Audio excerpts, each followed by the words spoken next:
Hello, hello, everybody, and welcome to another Wimbo F1 live stream. As always, I'm sitting behind this screen, waiting for everything to work. And You've started your business. It's time yep. to register for.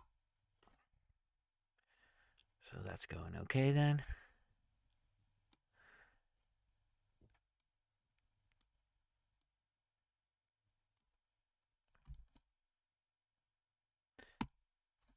Hello, everybody. Did we all enjoy the weekend so far? The Imola weekend? With Max not getting pulled this time, but a P2. He said in an interview that he doesn't want to get too many poles because it destroys his pull to win ratio. His percentage is going down if the McLarens keep on overtaking him when he gets the pole position. He was joking, obviously, because if he's qualifying, he wants to get pole, especially in Imola. But yeah, it was funny that he said that. But we'll get into more details later.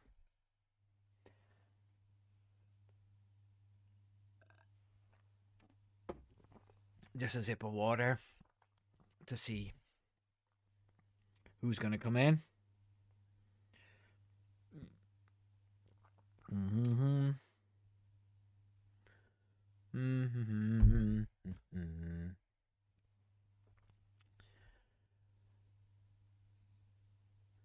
So we had some really lovely weather here in the Netherlands, but the last couple of days it was pretty cold, so that was unfortunate. Um, and yeah, my members might know, but we had a new floor installed downstairs after living in this house for 8 years with these really ugly stones tiles. We finally laminated it. Got a company that put a laminate floor on it, and it looks great and it feels great. So that's something I'm happy about. Not much happening in the chat yet. Ah, there's Christina. Hello, Christina. Awesome that you're here. You're one of the few that saw my new floor. um, are you in a bad mood, Christina, with the Ferraris qualifying outside of the top 10? Hey, Ifa. Hello, Jasper. Hey, unraced. Um, well, Grok put Fernando in a really good spot, but you have to wait till the end.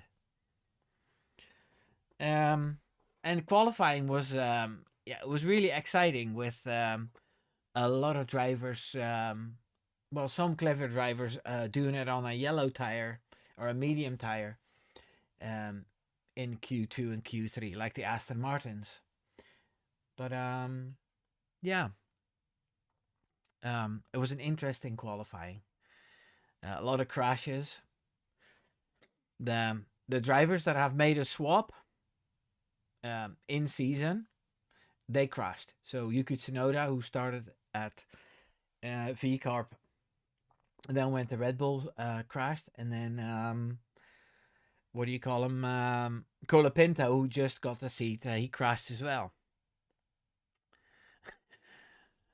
Eva says Lulu Fosi is about to implode. I actually think that Team LH is pretty quiet about Ferrari. I expected, Ferrari to go badly this season, or well, at least Lewis Hamilton. I thought Leclerc was going to be in the championship fight, but yeah, I thought they were going to freak out. But so far, Team LH has been pretty quiet. Yeah, Christina is devastated. If only they hadn't changed that car 99% from last year. Like they were right there last at the end of the in the last races last year. Such a stupid idea, but yeah, I don't want to keep moaning about Ferrari because yeah, it's useless. They um, they never listen. Mm, mm, mm, mm, mm, mm.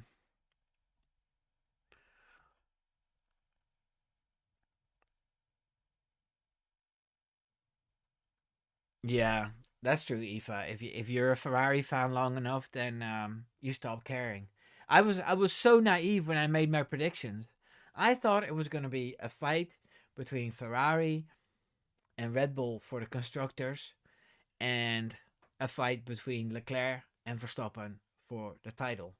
And Max was going to get the title, and Ferrari was going to get the constructors title. And I thought McLaren, you know, they'll develop too far and then they'll get a plateau. And Red Bull's already had that. So, but yeah, I got it all wrong.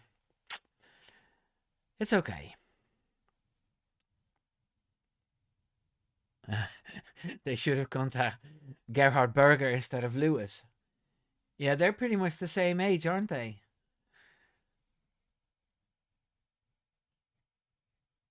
But yeah, I'll wait a couple more minutes to see if some of my regulars will come in. And then we're just going to start with the content because, yeah, we need to get through it in time because the Eurovision Song Contest is on tonight. And Samantha and I, we always watch that. Well, I didn't watch it last year because Joost Klein got disqualified. So is any of you watching Eurovision tonight? No? Yes? Mm-mm-mm-mm.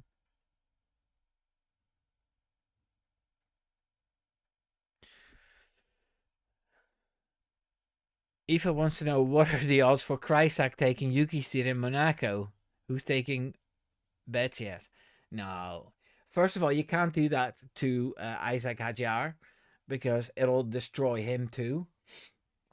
And you can't do that to Yuki because he never got a proper chance. Hey, Tanvir. Thank you for joining.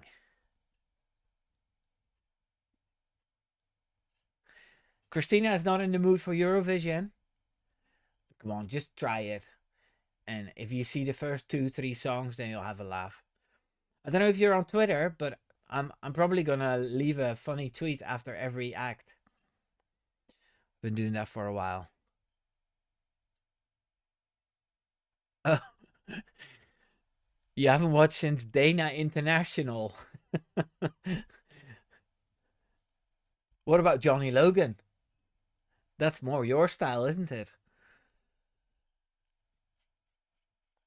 Yeah, well, Samantha really likes it, and there's a lot of things that I used to hate, and then because Samantha loves it, things grew on me. Like I used to be a real grump for Christmas as well, you know. But then slowly the Christmas spirit started seeping in from Samantha, and now I have a Christmas tree in my studio in December. See, it's Samantha's second favorite thing. Right, I'm gonna get into the content now because or else I won't get it finished. Right, so I made this image slide. There it is. I asked Grok to make the predictions based on the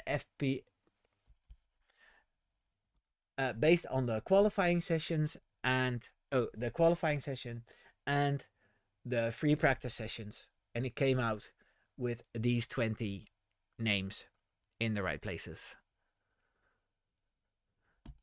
Okay, so in P20, he's got Yuki Tsunoda, who will DNF.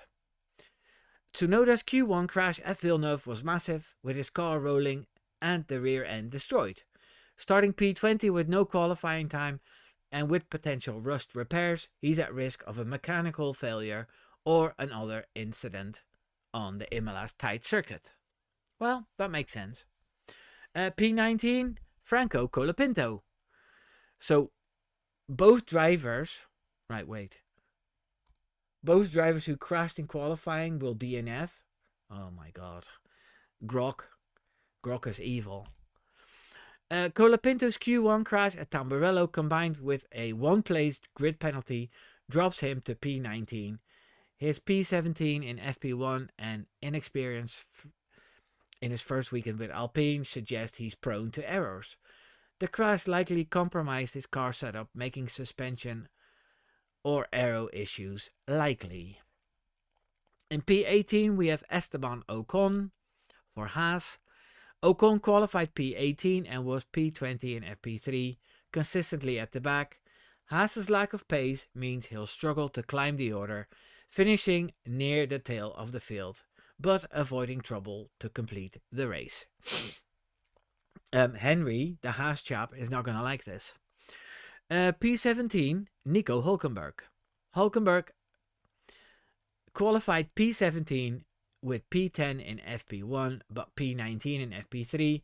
Sauber's poor pace will keep him in the lower positions, battling with Ocon and Bortoleto, but his experience should ensure a finish. In P16, Gabriel Bortoleto, also for Sauber. Bortoleto's FP1 crash and P16 in qualifying and FP3 show he's still adapting. Sauber's lack of competitiveness will limit him to P16, but he'll likely stay out of trouble to gain experience. So guys, what do you think? The two DNFs are the two guys who crashed in qualifying as well. Then, the Sauber's in the back and the Haas is in the back. Yeah, it's kind of easy to predict.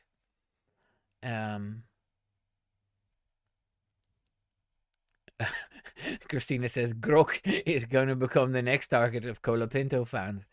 Well, good luck with that, because Grok speaks Spanish, and I'm sure his replies are very witty.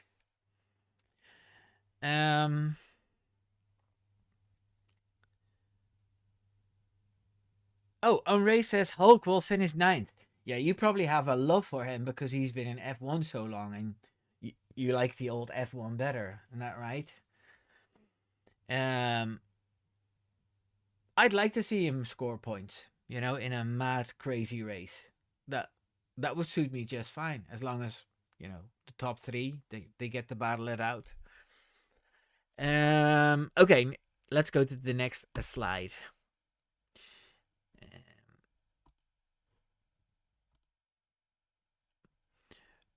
P15 to P11. In P15, we have Ollie Behrman for Haas. Behrman qualified P15 and was P12 in FP3. Haas's midfield team place is modest, but his steady driving should see him hold position, finishing ahead of the Saubers, but behind the faster midfield. P14, Liam Lawson for Racing Bulls. Lawson qualified P14 after a high-speed spin in FP3. He was P15 in FP1. Starting in the midfield, he'll struggle to overtake on Imola's narrow track, but should maintain a clean race to finish P14. In P13, we have Kimi Antonelli for Mercedes, which will be very disappointing for the Ferrari or the Italian fans. Antonelli's P13 in qualifying and FP3 reflects a challenging home debut. Mercedes' long-run pace in FP2 was decent, but his inexperience and Imola's overtaking difficulties will limit him to P13. P12, Lance Stroll. Stroll qualified P8, a strong result, with Aston Martin's upgrades. However, his FP3, P13, and historical race pace suggest he'll drop a few places overtaken by faster midfield runners like Hamilton and Leclerc. In P11, Lewis Hamilton, or as rocket-powered Mohawk always calls him, Lewis Hamilton. Hamilton's P12 qualifying and brake struggles, P11 in FP2, are a blow for Ferrari's home race. Starting P12, his experience and potential wet weather skill, if rain hits, will help him recover to P11, just missing the points. Yeah. I do see the Ferraris climbing up a little bit, so... Hey, Vegas! I see something green popping up, and it's a super thanks. Hot take, Sir Lewis Hamilton will see the podium. I don't know why, I just got a feeling. Or I'm gassy and hallucinating. Excellent show.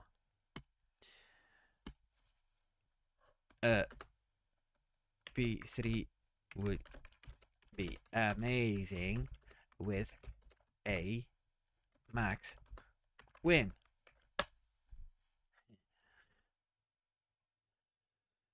Thank you so much, Vegas, for your contribution again. Let me see what the rest of the chat is saying. Christina says Hulk deserves a podium at least once. Yeah, that's a big thing, isn't it? But I don't see it happening in Sauber, and I don't see it happening in Audi next year either. And Eva says, don't expect much crazy tomorrow, to be honest. Imola is going to be the usual snooze fest. I hope not. I hope there's one little shower halfway through the race. Christina says, midfield runners, Hamilton and Leclerc. Oh, God. Yeah.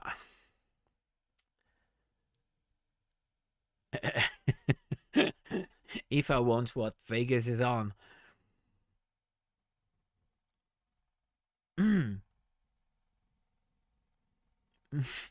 Top shelf private stock. Yeah, so I was still talking about P16 to P11. What else did we see there? Behrman sticking to P15. We saw Liam Lawson not really impressing, but not DNFing. What else did we see? Stroll with a good qualifying position, but dropping down. I could see that happening. It's funny how Stroll knows how bad Stroll is. It's hilarious to me. Yeah, well, there's not much more I can say about P16 to P11 or P15 to P11.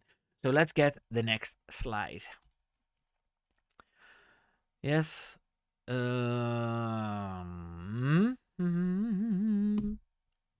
Here we go. In P10, in the points, we see Charles Leclerc for Ferrari. Leclerc's P11 qualifying and P6 in FP2 show Ferrari's pace is lacking. Starting P11, he'll use his racecraft to scrape into the points, overtaking Stroll late, but unable to climb higher due to Imola's layout. P9, Isaac Hadjar, Racing Bulls. Hadjar's P9 qualifying and P7 in FP3 are impressive for a rookie. His FP2 crash raises some concerns, but Racing Bull's pace should see him hold a point-scoring position, fending off the Ferraris. Wow. P8, Alex Albon for Williams. Albon qualified P7 with P8 in FP1 and P9 in FP3. Williams' strong pace should keep him in the points, but he'll lose a place to Gasly's Alpine, finishing P8 after a solid race. P7, Pierre Gasly for Alpine. Gasly's P10 qualifying, P6 in FP1 and P3 in FP2 highlight Alpine's surprising pace. Starting P10, he'll climb to P7, capitalizing on a one-stop strategy and defending well on Imola's narrow track. P6, Carlos Sainz for Williams. Sainz qualified P6 with P3 in FP1 and P6 in FP3.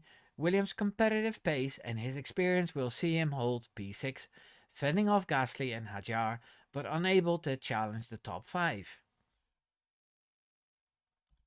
That's amazing for Sainz, though.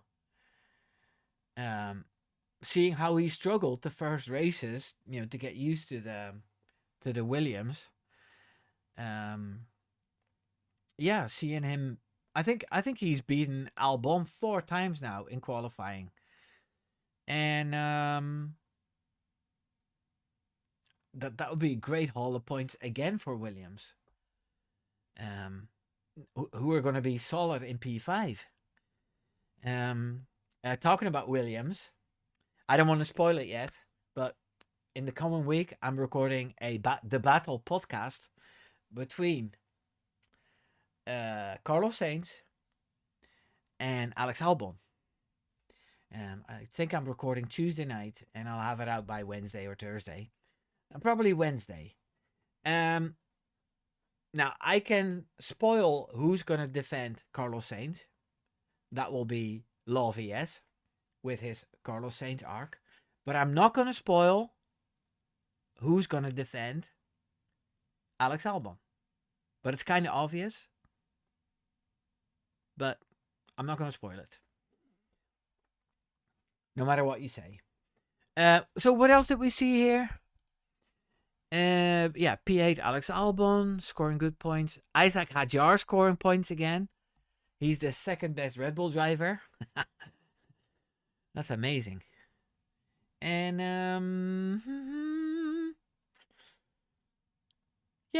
So what are you guys talking about? Alpine both in the points, it seems. Is this due to Vlav's magic or mafiosi? Well, no, it's not Alpine in the points because Grok has predicted that Colapinto is going to DNF after crashing in the qualifying as well. So it's only Gasly in the points.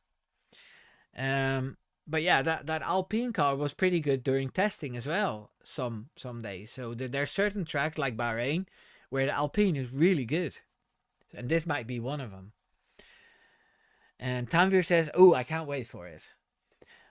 Yeah, he's talking about that podcast. My last battle podcast is the first podcast I ever made to hit 1,000 views, which is kind of amazing. That was the one with Law VS and Mr. Pulse about Piastri and Norris.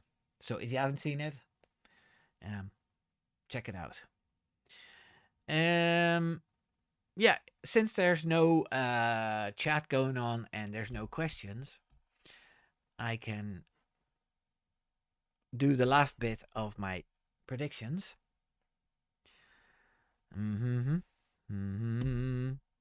So here's 4. Yes. In P5, we have Fernando Alonso for Aston Martin. Alonso's P5 qualifying on used mediums is a coupe for Aston Martin's upgraded car. His P5 in FP1 and P11 in FP3 suggest solid race pace, allowing him to maintain P5, potentially scoring his first points of 2025. Russell's P3 P4, George Russell, Mercedes. Russell's P3 in qualifying and P4 in FP2 show Mercedes strength. Starting P3, he'll lose a place to Norris early as McLaren's race pace is superior. He'll hold P4 unable to challenge the top 3. In P3 we have Lando Norris for McLaren. Norris qualified P4 after a disappointing Q3. P1 in FP3, P2 in FP1 and FP2. Starting P4, he'll overtake Russell at the start or through pit strategy, using McLaren's pace to secure P3, but he'll struggle to catch the leaders. P2, Oscar Piastri. Piastri's pole, 1:14.670, and dominance in FP1 and FP2 make him the favorite. However, if Verstappen nails the start, as you're hoping, I told Grok that, Piastri could lose the lead early. McLaren's race pace keeps him P2, but he'll push Verstappen hard to the end. And then P1, Max Verstappen. Verstappen's P2 qualifying, only 34 hundredths of Piastri, and P3 and FP3 show he's right on McLaren's pace. As you're rooting for Max, I'll give him the edge with a brilliant start, overtaking Piastri into Tamburello. His racecraft and Red Bull's tyre management will hold off Piastri for the win, delighting you and your streams. Verstappen fans. See, this is what I love about Grok. It remembers everything I tell him. So a month ago, I told him that I was a Verstappen fan and that I'm a YouTuber and whatever. And I talk to Grok all the time, asking him, can you find me some articles? Can you find me what he said about such and such? It's a really handy tool. Eva says, how did you figure the mental weakling getting past Boy George? Well, his car is way faster. But it would be fun if those two get into a hissy fit together. You know? George defending really hard, and then Lando crying like, he pushed me off the track, and that's dangerous. And then George also going, my front axle was alongside, so I was allowed to push him off the track. That's something I really like to see. So I'm hoping a smashing Max Verstappen start. He'll get past Piastri with a little bit of elbows. Piastri has a wobble, and then he can't get close for the rest of the race. And Red Bull will do everything perfectly. Perfect strategy, perfect pit stops. And Max will finally win a race again. And, he'll get 7 points on Piastri, which is needed to stay in the battle. And then, Lando Norris and George Russell fighting, and maybe even one of them, needing a new front wing. And, I'd love to get like a bit of drama between two English drivers, and then the whole F1 Twitter crowd and the race and Sky Sports F1 conflicted about who they're going to support. And then me, eating my popcorn on the sidelines, enjoying it. That's what I want. Instead of it always being about Max. Okay, let's go to the chat. Jasper from Unraised F1 says, do you think there will be, again, team orders at McLaren tomorrow? Well, I hope not, because that means they're going to be 1 and 2. Or, well, maybe it happens if they're 2 or 3 and Norris is ahead. But no, I don't think they're going to be team orders, because if the race goes like I planned, then the two of them won't be in each other's way. And Piastri will get pitted before Norris. And unless there's a lucky safety car for Norris, he won't get ahead of Piastri. Eva says, oh yeah, you're answering him. Vegas says, I can see Max winning, but RB getting their kit together. You're doubting their pit stops and their strategy. It used to be such a safe bet that Red Bull did that perfectly, and now not anymore since Wheatley is gone. Such a bummer. So let me see what else Grok said.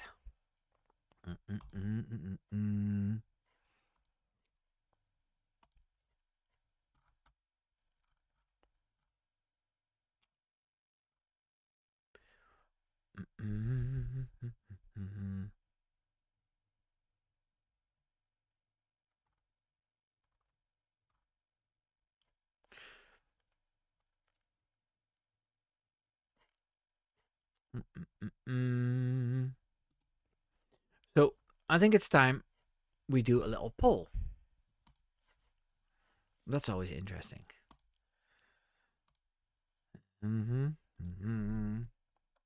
Who will win Imola GP.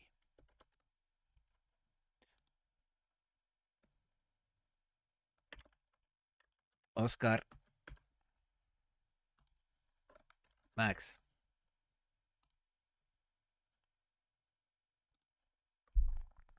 Lando.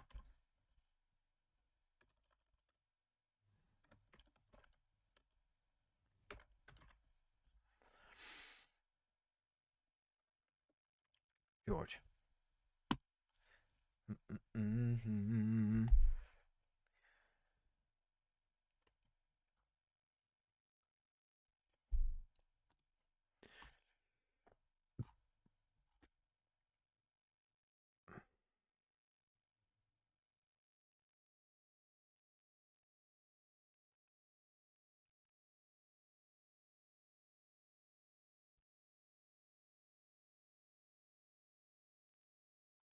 Mm-mm-mm.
Sorry.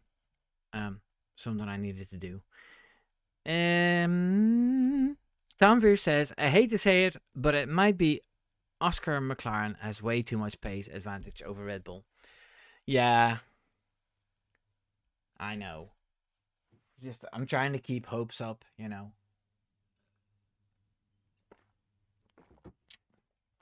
Realistically,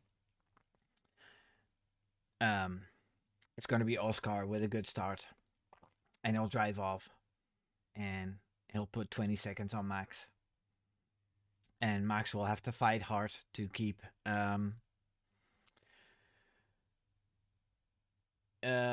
Russell and Norris at bay. So,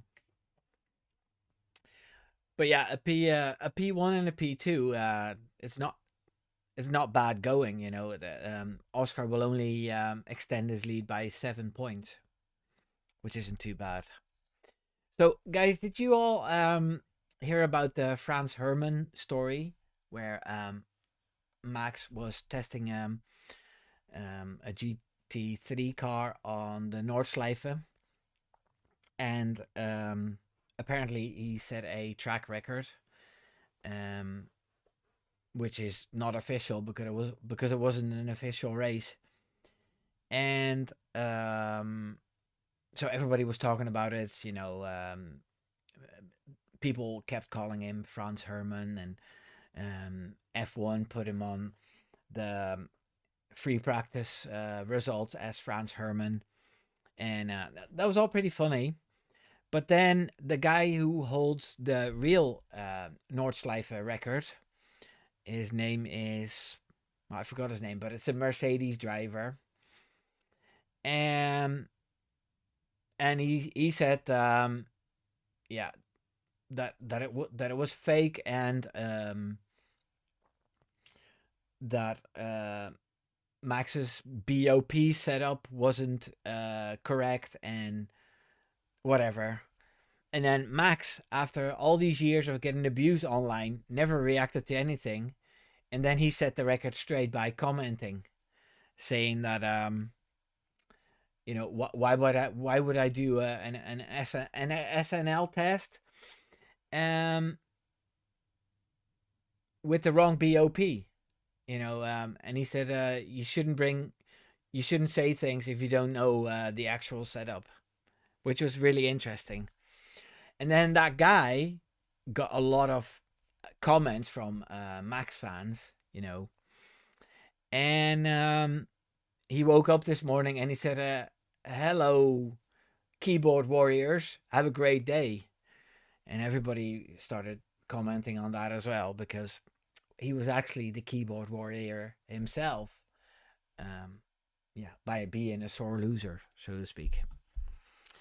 Christina says, I kind of feel bad for Max. He just went under a false name and people just threw it completely out of proportions. Well, the only thing he didn't want was for him to arrive at the track and then thousands of people standing there waiting for him.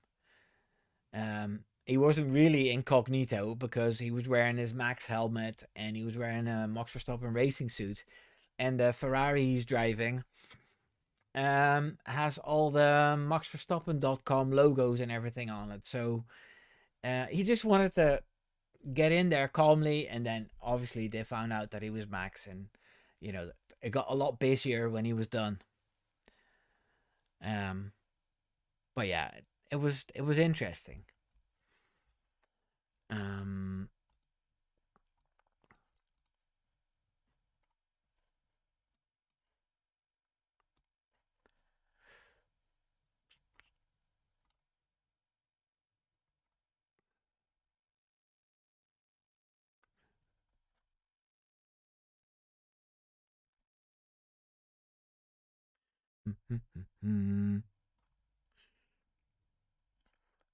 Yeah, so there's a little bit of talk about a bit of rain. 25% chance of rain.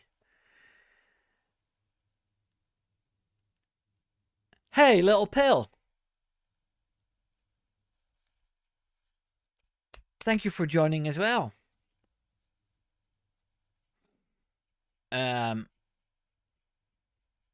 Hey, unraced.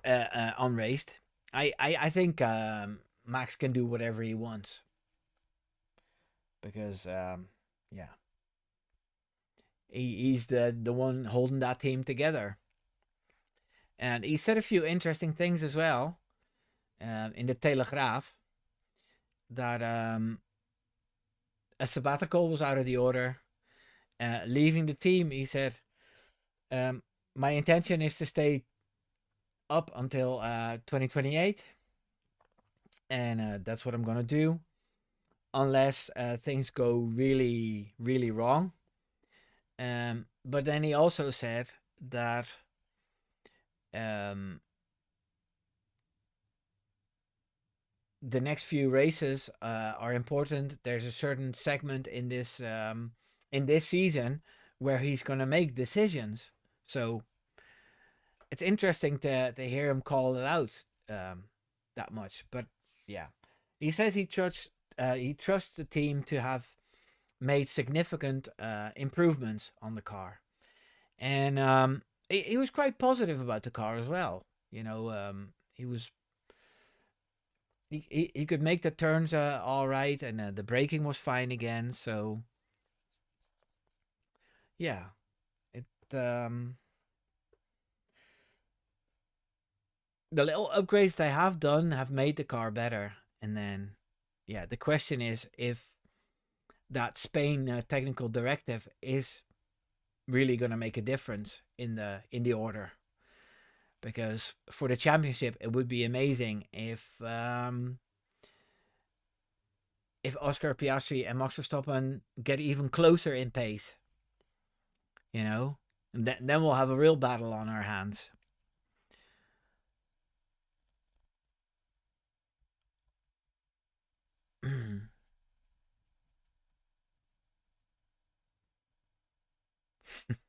Eva says, "Now you sound like Lando. Max can do whatever he wants." No, but it's true that in the hierarchy in the team, there's like the Red Bull bosses, and then there's Max, and then there's Christian Horner, and then there's Helmut Marko. That's pretty much how how everything is dealt.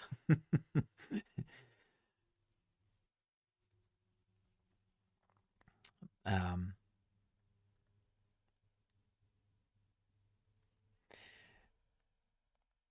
Unraced, Max is not allowed to skip a race to do a race in any other series. Something that Fernando Alonso was allowed to do for the Indy 500 when he was at McLaren. Um, but then I don't think Max wants to skip a race to do a race somewhere else because he's still in the title fight. But I suppose at the minute they're worried about him using a clause to get out of his contract with them. So letting him do stuff to make him happy. Yeah, that's basically what I think as well, you know. Try to keep Max happy.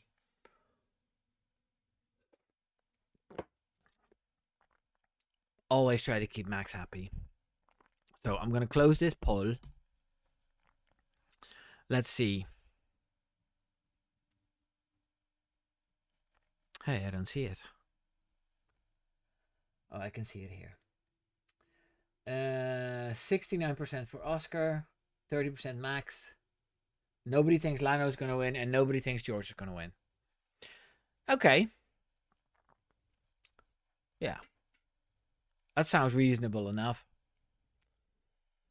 So, guys, if you have a subject to talk about, then we'll do that. But if not, then I'll knock off quite early for a change. You know, we've done the little predictions, and yeah, it's a pity that the regulars aren't here. Hank, Slowpad,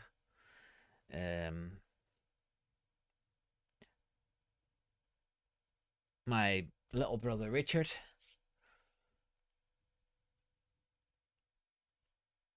Yeah, Alonso skipped for Indy. That's why Jensen was in the car and threatened to pee in Alonso's seat. Oh, yeah. I remember that. But it didn't make any difference for the points that season, didn't it? Because those were the McLaren really the GP2 engine years, weren't they?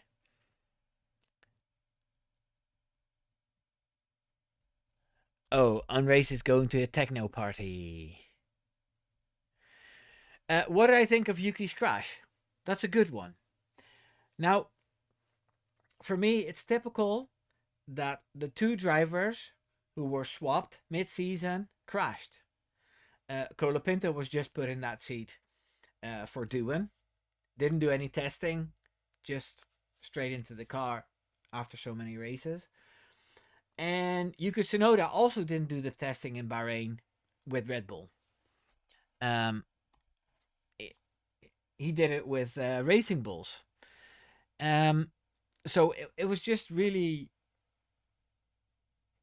typical that the two drivers with the least experience in the packages they have crashing out on a driver's track.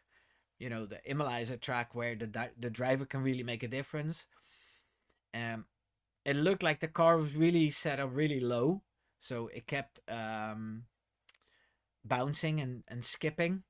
And then he took a curb to it took too much of the curb, and that sort of launched him. And yeah, the car flipped, which is always spectacular to see. But yeah, these cars are so safe now that yeah, you know, it was a massive crash, but it was nothing like Grosjean's crash, for instance, or Joe Guan Yu in Silverstone. That was also a massive crash. But yeah, it was spectacular, but very unfortunate.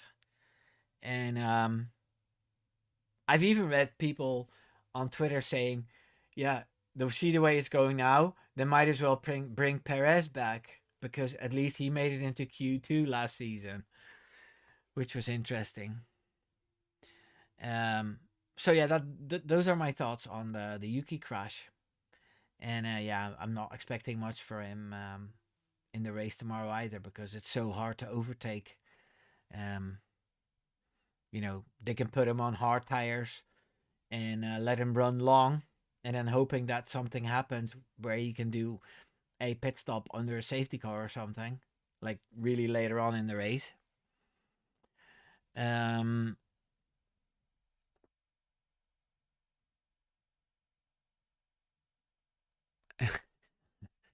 okay, Little Pill is a newer fan. Well, that's no problem. We like that. I only started watching in 2015 as well, so um, yeah, it did almost go over the fencing, which was crazy, ridiculous. But yeah, well, you know, crashes are always spectacular, and with the cars being so safe, I'm never too worried. I understand that when you're a big group with it, when you're with a big group and you're watching Formula One, that people cheer or make a sound when a car crashes. It's spectacular, and the danger is one of the main attractions to Formula One as well. So, right, people, I think I'm just gonna round it up, and thank you for joining this shorter live stream. You know what Grok thinks about the predictions for tomorrow, and yeah, for Max's sake, I hope he's right. For Yuki and Colapinto's sake, I hope he isn't right. But let's see. Let's see what happens. Everybody, enjoy the race tomorrow and keep an eye out for that podcast because it'll be a banger. Everybody, take care now.